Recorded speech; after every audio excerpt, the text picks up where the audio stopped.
రోజు ఎన్టీ రామారావుని సర్వనాశనం చేయటమే కాదు, జూనియర్ ఎన్టీఆర్ 2009 ఎన్నికల్లో తిప్పుకున్నాడు. యాక్సిడెంట్ అయి ప్రాణం బాగొట్టినటువంటి పరిస్థితిలోకి వచ్చాడు.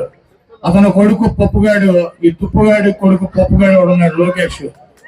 వాడికి తా అంటే తందానా అంటాడు. వాడికి పుట్టినరోజుకి చావుకి కూడా తేడా తెలవనటువంటి పనికిరానటువంటి వెధవవాడు.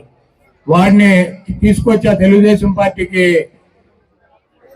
ముఖ్యమంత్రిని చేయాలి, అధ్యక్షుడిని చేయాలని చెప్పి ఆ జూనియర్ ఎన్టీఆర్ చెన్నాని మీద అనేక కుట్రలు చేసి అతన్ని అనేక రకాలుగా ఇబ్బంది పెట్టేటువంటి పరిస్థితి ఉంటుంది.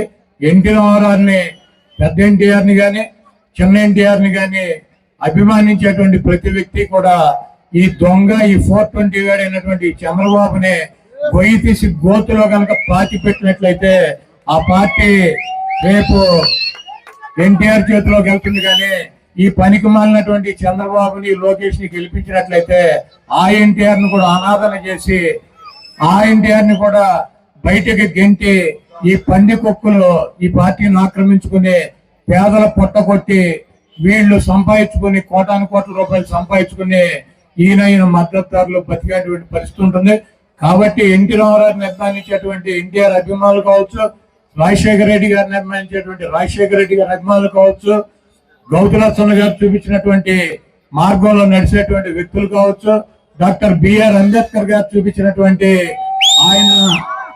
ఆయన చూపించినటువంటి దారిలో నడిచేటువంటి జగన్మోహన్ రెడ్డి గారికి మనందరం కూడా మద్దతు ఇవ్వాల్సినటువంటి అవసరం ఉంది.